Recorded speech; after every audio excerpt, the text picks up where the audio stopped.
Here is your host, General Holland M. Smith, former Commanding General, Fleet Marine Force, Pacific Area, United States Marine Corps.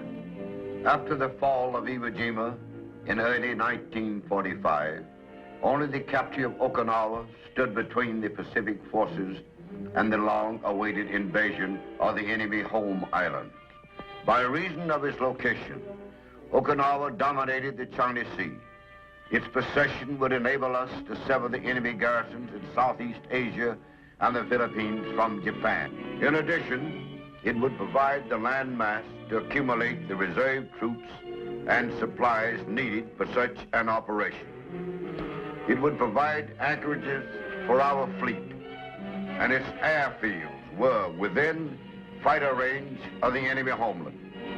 Okinawa was the key to the invasion of Japan. We were ready to turn the key.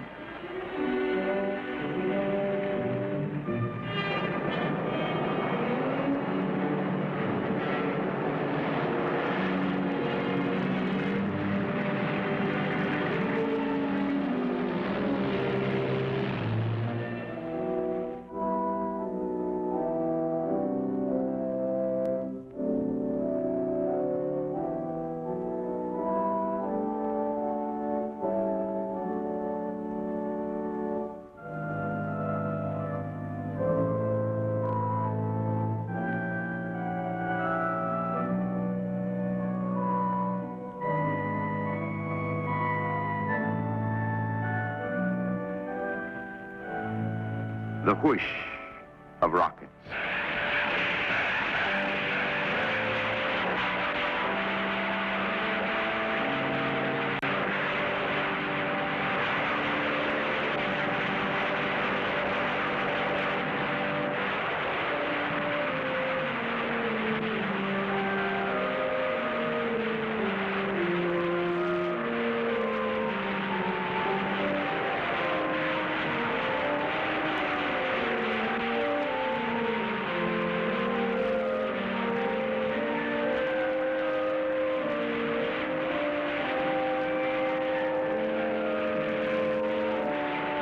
The tortured air, seared by the rush of white-hot steel, screams its protest.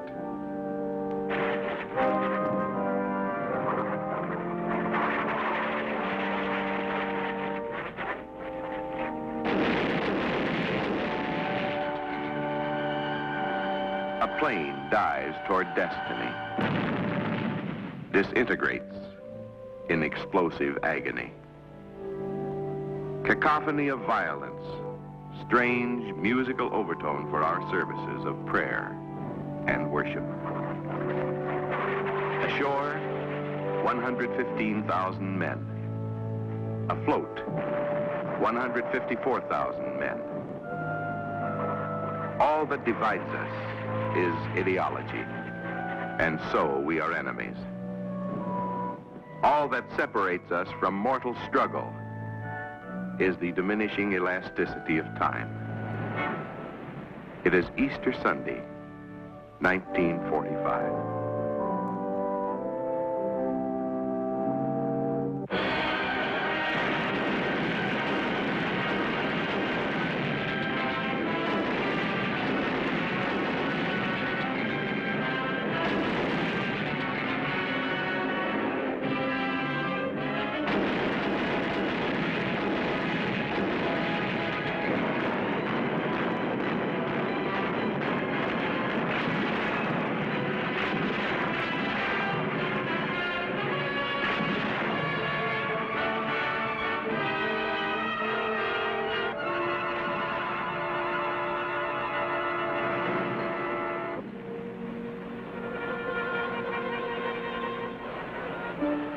It is quiet. Too quiet. Our first assault waves hit at 0830. 10 minutes later, all assault waves are ashore, and no enemy has fired upon us. But we are cagey. We remember Iwo Jima, how they let us get ashore and then rained death and destruction on us. Momentarily, we expect violent resistance. It is April 1st. We distrust this April Fool's joke. We probe cautiously. then faster. Then we really accelerate.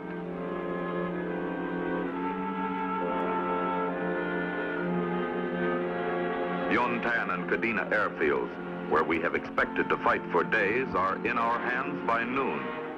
Their defenses are undamaged and unmanned. Everywhere on the mainland, it was the same. Light and sporadic resistance. The 1st Marine Division overran their first 20 days assignment in 4 days. The 6th Marine Division reached their 15 days objectives in the same period. The Japanese had withdrawn their great strength to as yet undisclosed positions. It was part of their defense strategy, forcing us to find them, then fight them on their own ground, under their own conditions, and at their own terms. It was to be a war of attrition, long, vicious, and deadly.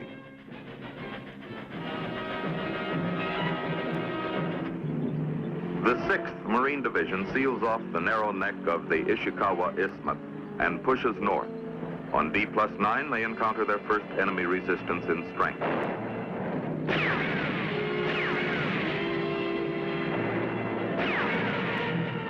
The hills are 1,500 feet high, infested with natural and man-made caves.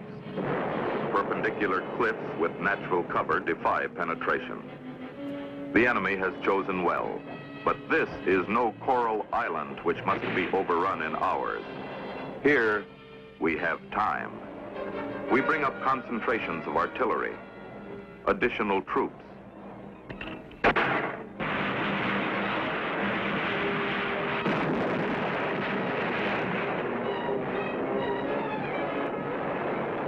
Marine close air support burns away the concealment.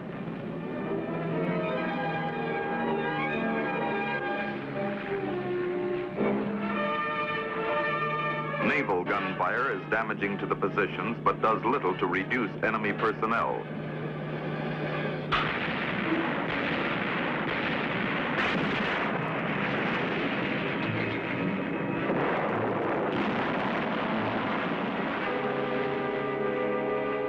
They run deep into their caves, then pop out when the bombardment is over. We take the strong point by hand, with hand weapons.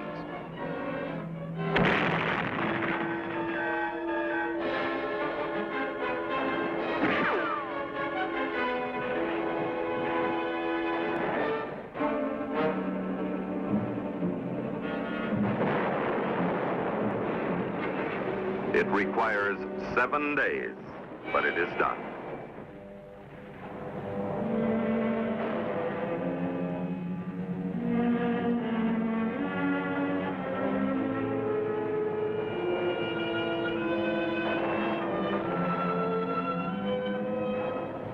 Other units of the 6th Marine Division seal and secure the Motobu Peninsula, the offshore islands, and the remainder of the northern area.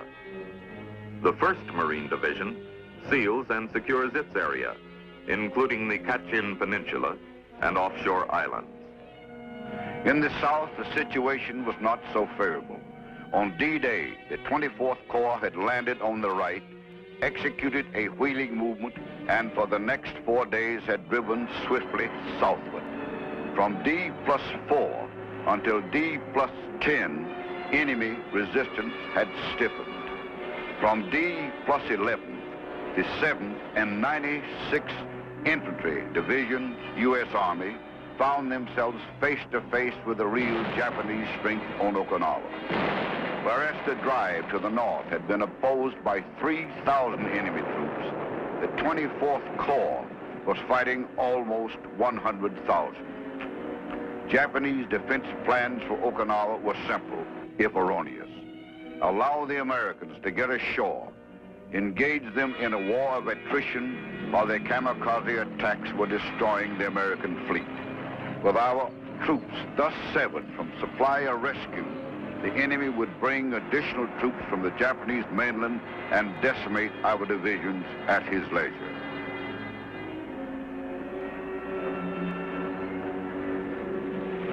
April 6-7, 355 enemy planes.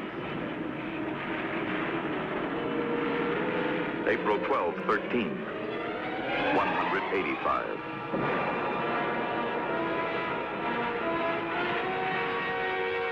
April 15, 165.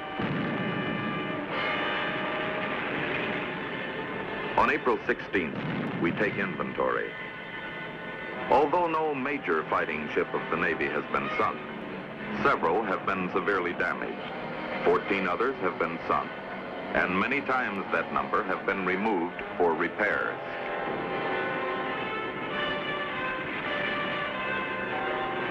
April 27, 28, 115 suicide planes.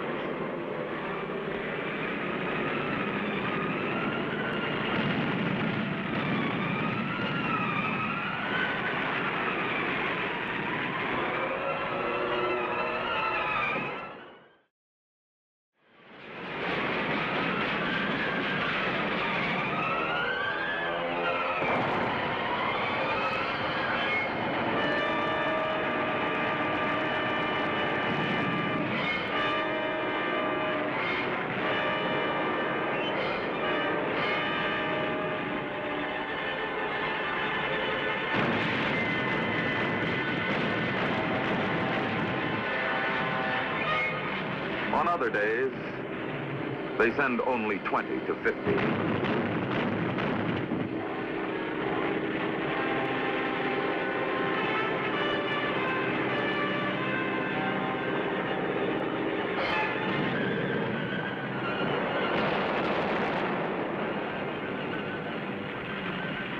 To the Empire, Okinawa is face.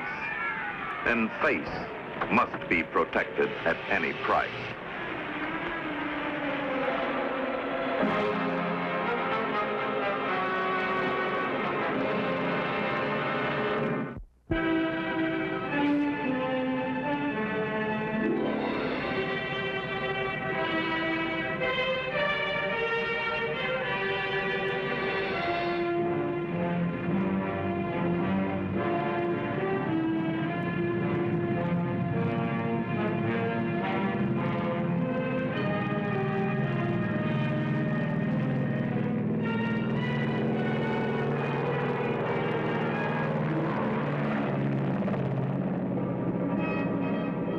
As it was in the beginning.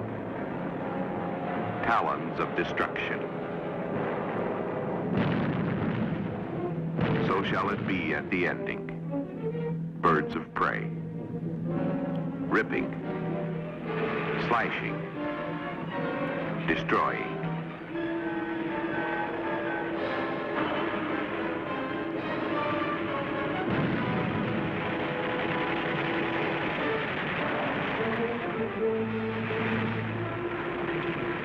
Kamikaze, divine wind, and ill that blows no good. Kamikaze, expiring gust of a tottering empire.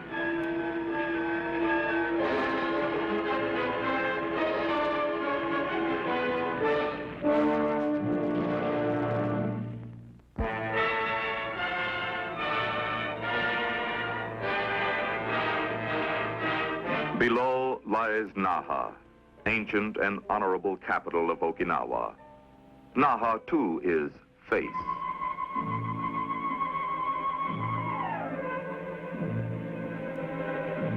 Japanese resistance on the hills to the east is bitter, vicious. Queen Ridge, Sugarloaf, Horseshoe, Charlie. They are fighting a delaying action to cover the withdrawal of the Japanese 32nd Army. On the night of May 22nd, we break through the ring of defenses.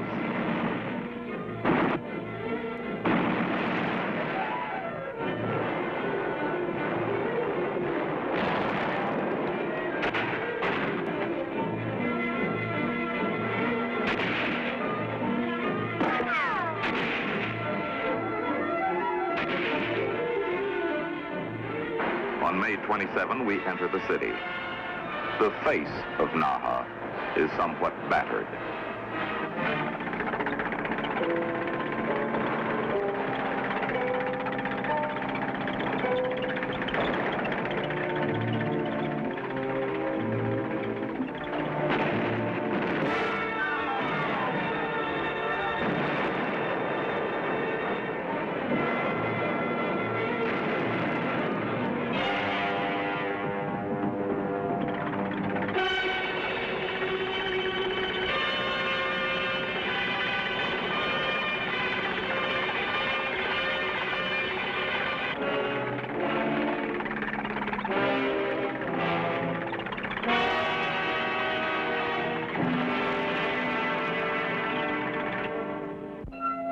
Beginning on April 30th, Marine units are withdrawn from the north and assigned their objectives in the south. By May 10th, realignment is complete, and Army and Marine divisions are ready for a concerted assault.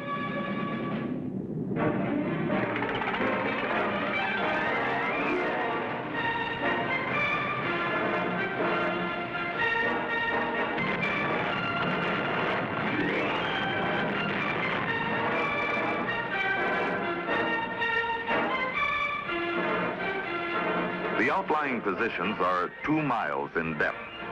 They are 2 weeks in the taking.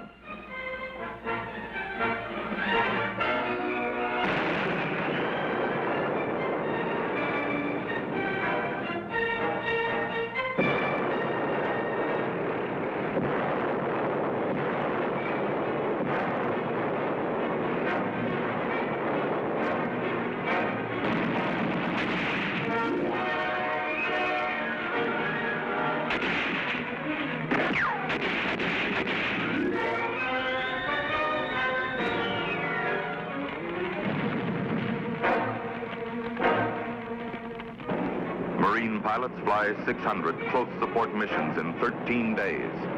Rockets, bombs, and 150,000 gallons of napalm destroy the enemy concealment.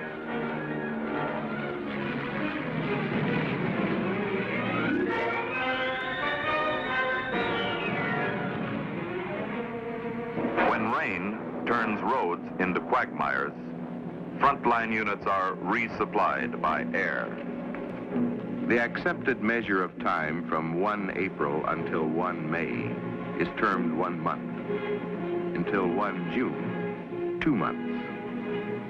But time is not constant. Even our calendar must be adjusted every 4th year to acknowledge and accommodate this consistent inconsistency.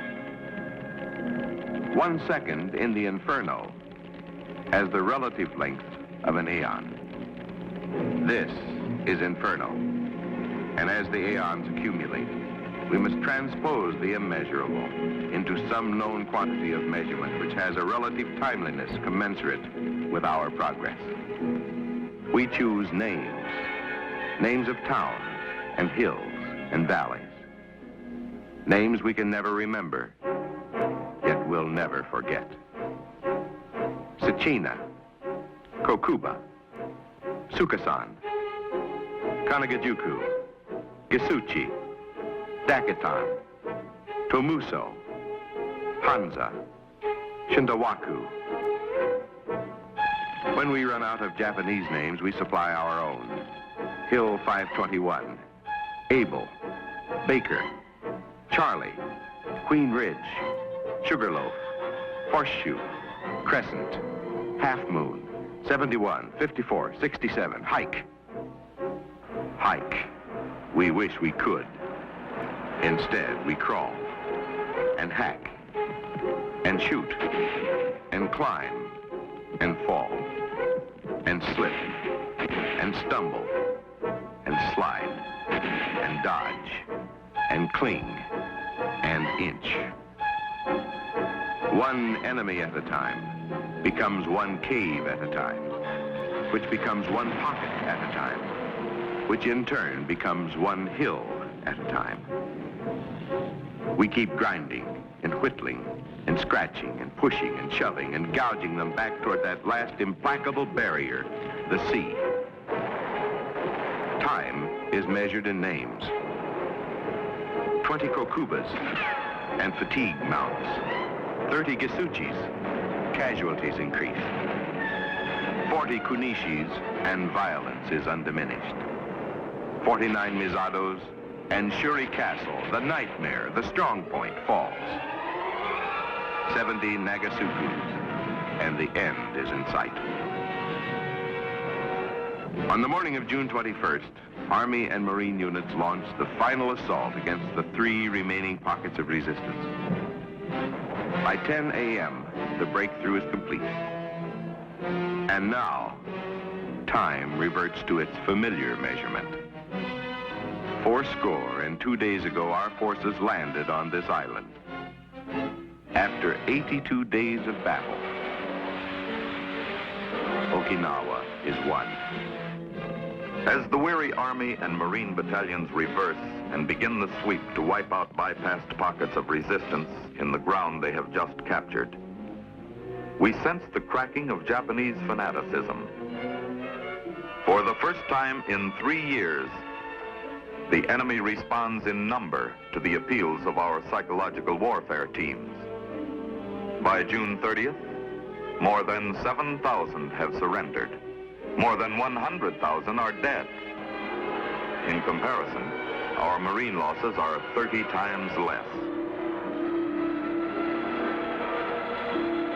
Although we did not know it, the last land battle of World War II had been fought, and Korea was hidden by distant horizons. Our men, weapons, techniques, and equipment had all been vindicated in victory.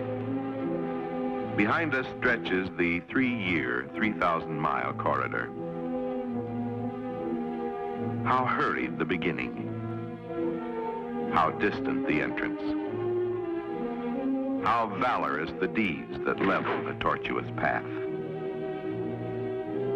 How magnificent the sacrifices that shored the success. How righteous the intent that lent the impetus. How costly the losses for freedom spent.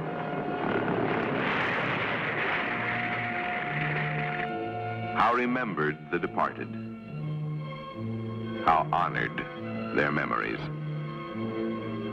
How vindicated their passing. For in the progress of their relentless course, oppression and aggression were put to rout. In the bitter turmoil were republics born. From the wreckage rise the edifices of freed nations. In the administration of the affairs of the conquered enemy nation are our true and unselfish intents displayed for all the world to see. We fought for freedom, nothing more.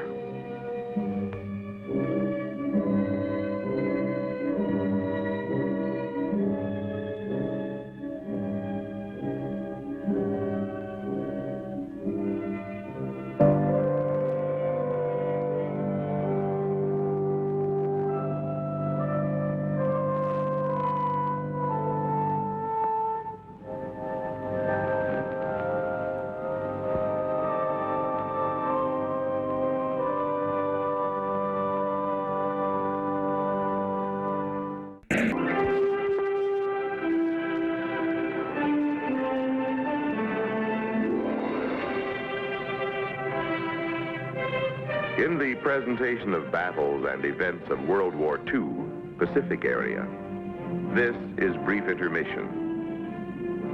Rest, relaxation, rehabilitation.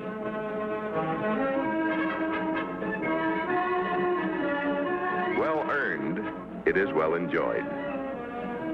Faces relax. Lines of weariness disappear. Eyes become normal, and pounds multiply.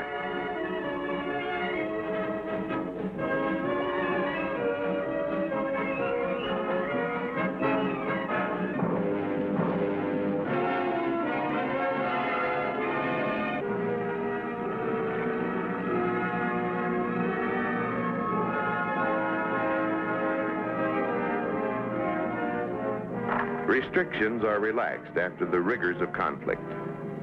Life is more ad lib. There is time for daydreaming. Pavuvu, Pacific paradise, where we will live in tropical splendor. Pavuvu, palatial plantations for our quarters.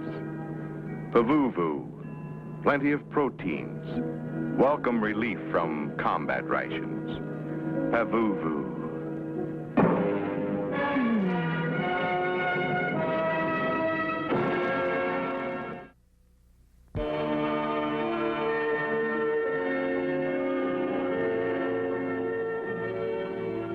Here is your host, General Holland M. Smith, former Commanding General, Fleet Marine Force, Pacific Area, United States Marine Corps. Rehabilitation after battle is always difficult. The 1st Marine Division had performed brilliantly at Cape Gloucester, and they deserved their rest. The plan called for rest. Then a vigorous training program in new weapons and new techniques to ready them for Peleliu.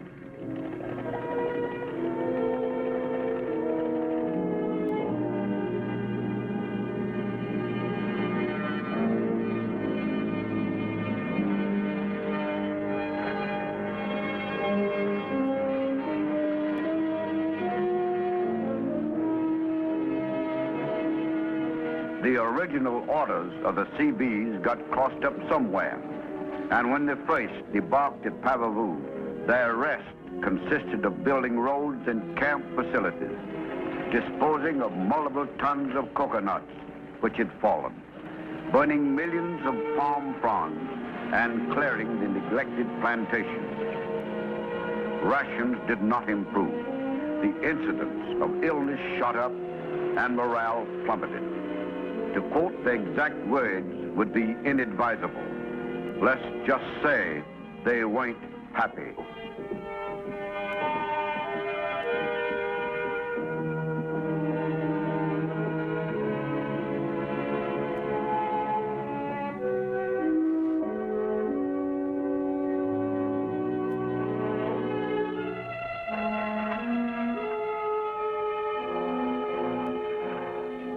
Cape Gloucester and the New Britain campaign have been rough.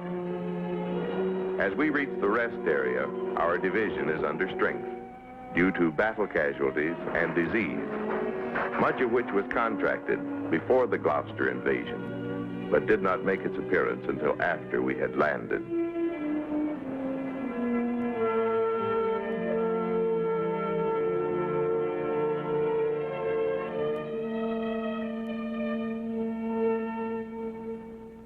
Our schedule calls for the first month to be spent in reorganization and rest. But our island paradise is not as advertised in the travel folders. This is Pavuvu, pale Pacific paradise. Such loose alliteration. They must be planning to invade Florida. Who else has Everglades?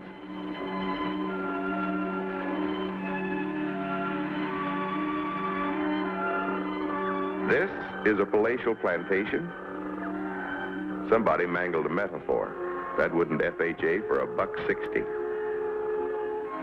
This is tropical splendor, like a ribbon of road in the moonlight.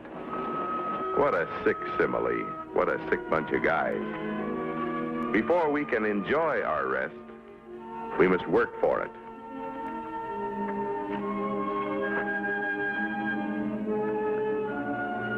Early in the Pacific campaign, it became evident that one of our most persistent adversaries would be malaria. Actual fatalities were extremely rare, but incomplete reports for a single division showed that between August 7th and December the 10th, 1942, 8,580 men were admitted for treatment. Before any rest area was opened for troop occupancy, trained specialists from the Navy Medical Corps went into action.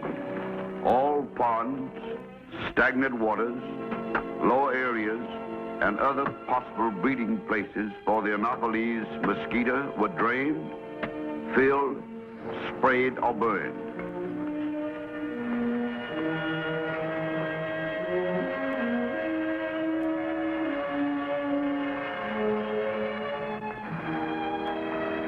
When the area was sufficiently clean and livable, the troops were allowed to move in.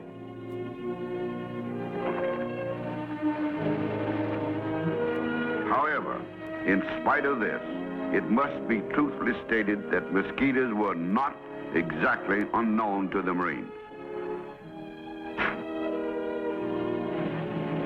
Screened mess halls, galleys, and other facilities must be constructed. While they are under construction, this is temporary quarters.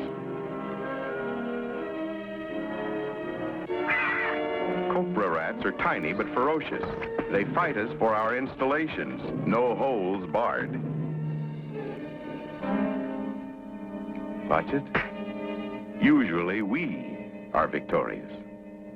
There are tons of rotting coconuts, smelling like corral number 5. There are millions of palm fronds, and all must be cleared away at a cost. The overripes have built-in bomb sights, crossed with billiard balls. But the food, that's a different matter. Once a week, we're supposed to get fresh meat, whether we want it or not. And the size, just do this. There it is. All the other days, it's this. And eggs, twice in 4 months. But we are scroungers of no mean ability. Like our forefathers, we will adapt. We will live off of the land. A survey is indicated. A foray scheduled. Success.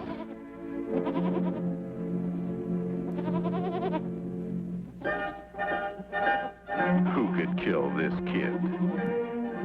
Oh, well. But these are different. Cowboys volunteer from everywhere. Texas, New Mexico, and Brookline, Massachusetts. Meat. Meat.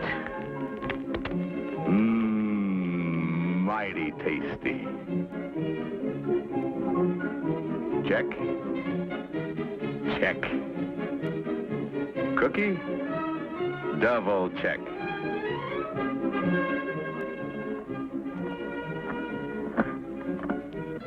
Uh-oh. These belong to Australian owners and do not qualify under Lend-Lease. Back to Old Faithful. But meat is meat. Cookie, cookie. We experiment.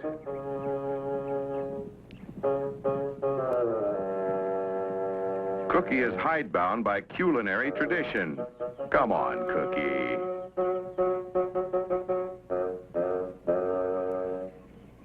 It's just a big lizard. Some folks like lizard. It's gonna be okay.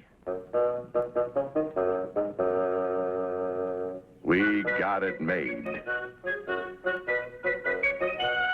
Die Hard.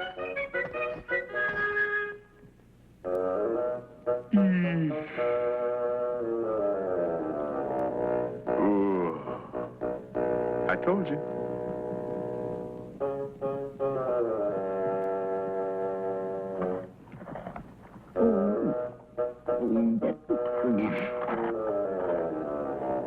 Some guys will eat anything. The verdict is harsh, but just. We find that alligator is excellent for handbags, shoes, luggage, but unfit for human consumption. Back to...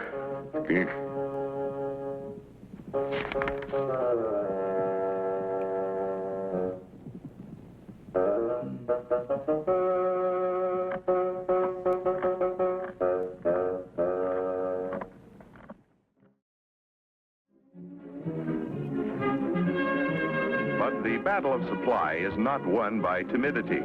A Marine never retreats. We get a new inspiration. Giant clams. We risk a leg, he risks his life, but we've really got it made. Or have we? It tastes like dehydrated cotton. Check. Check. Opportunist.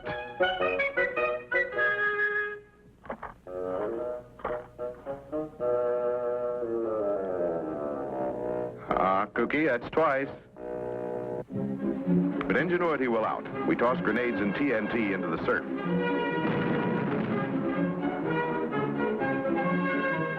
Brother, these don't belong to any ally. These aren't tough. These don't taste like dehydrated cotton. These are delicious.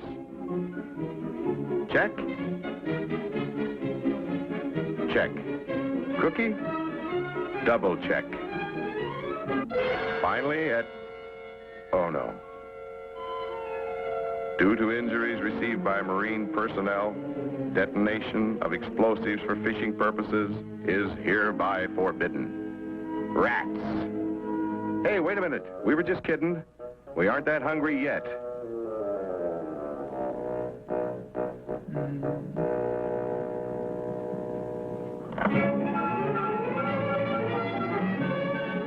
But recreation and the pictures they give us, boy, that's different. Look at it. Great, huh? Terrific. How old is Birth of a Nation? Uh-oh. Most of us are 24-month veterans, and that smile is the tip-off. The rest period is over. Training is about to begin. Well, like I said, all that glitters is not gold.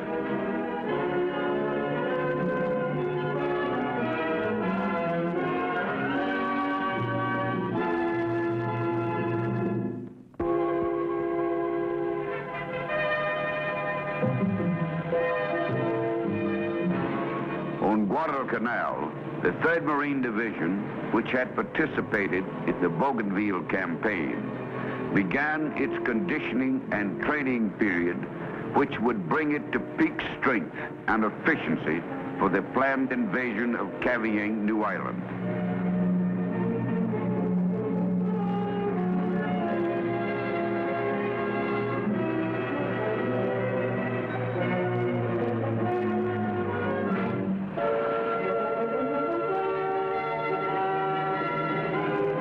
Familiarization lectures and practice with all weapons and equipment were begun.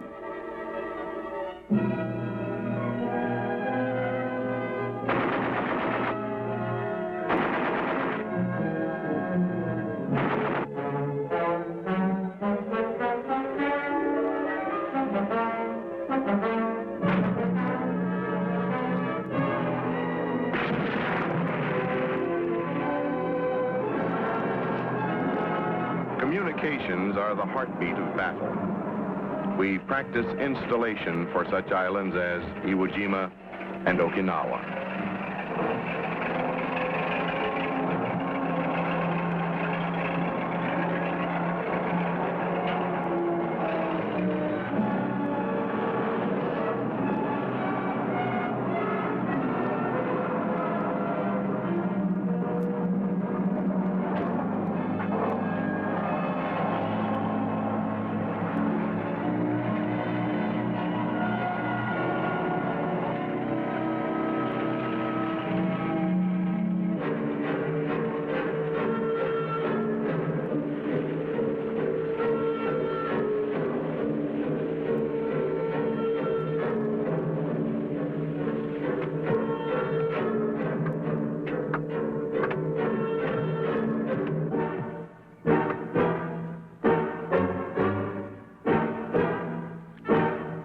Gun emplacements and other installations are camouflaged. Then the hikes begin. Short at first, lengthened as endurance returns.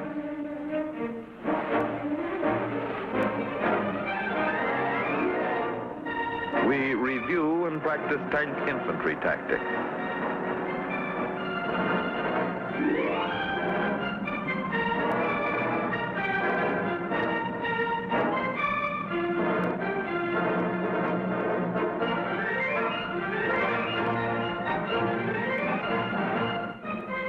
There are calisthenics and athletics, gradually increased as stamina is built.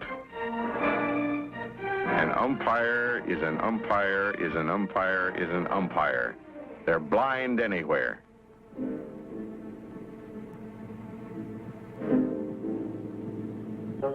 Occasionally we indulge in some horseplay to relieve the tension.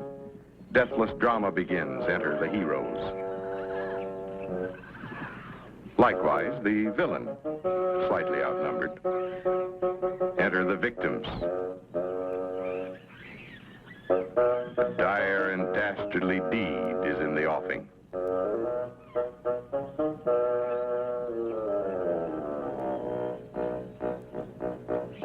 The creeping villain. The outraged victim. The crime. The thrilling chase. The speedy capture. They were short of film. Oh well, at least it's newer than Birth of a Nation. But eventually, it's back to business.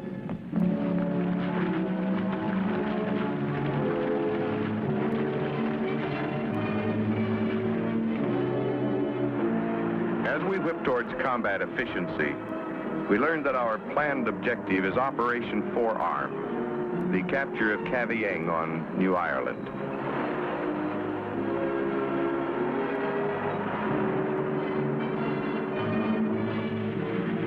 Full-scale rehearsals are held.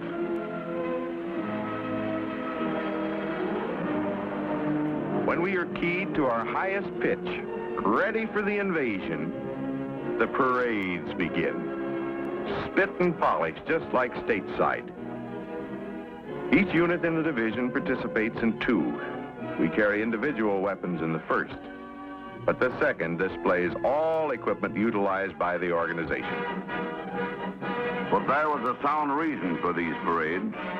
The combined air raids and naval fire against Kamikaze and other Japanese bases and shipping had neutralized the enemy's offensive power in the Bismarck area far more effectively than had been anticipated. This reduction of the importance of Kamikaze, plus the high cost which our invading forces would have to pay, led to the decision to postpone and eventually abandon the operation altogether. The parades reviewed by the Corps Commander and ranking naval and marine personnel proved an essential factor in maintaining this efficiency for the protracted period of training for the next operation, the recapture of Guam.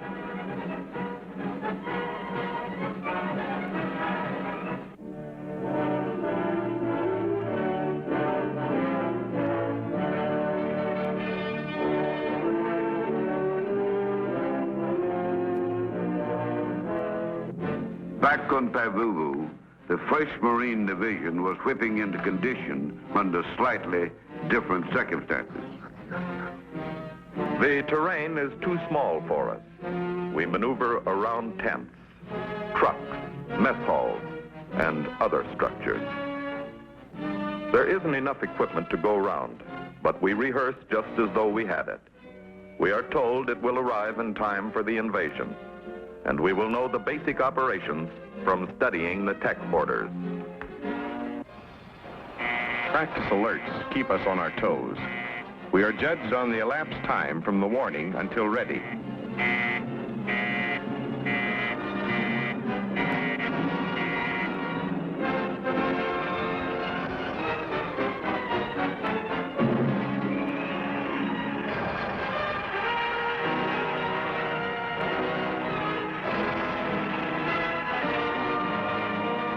We do it.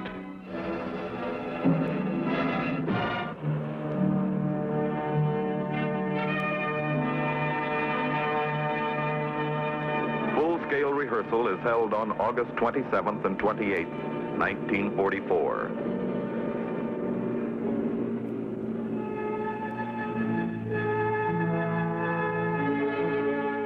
Tassafaronga. What a mouthful. Didn't anybody speak English when they named these joints? Why couldn't they kept it simple, like Schenectady or Ypsilanti or Tucumcari? Rehearsal goes about as we expect. Some of the radios won't work. Batteries fail due to dampness. We're short of many expected items. The commanding general breaks his ankle, you know, things like that. Boats broach in the surf. So, someone goes for the operational manual. We read it. It tells us how to proceed. So we try it.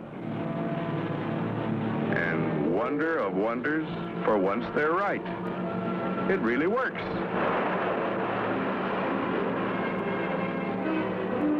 Twice.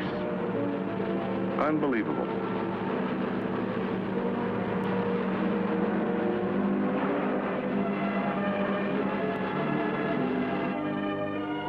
Looking back on Pavuvu, most of us think it was chosen for a purpose, to get us real mad so we take it out on the enemy at Peleliu.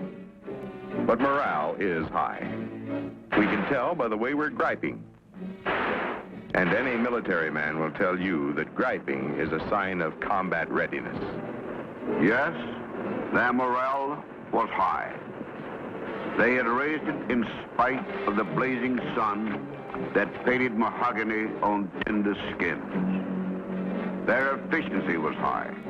They had developed it in spite of the humidity that made the island a steam bath of dankness. Their stamina was at its peak.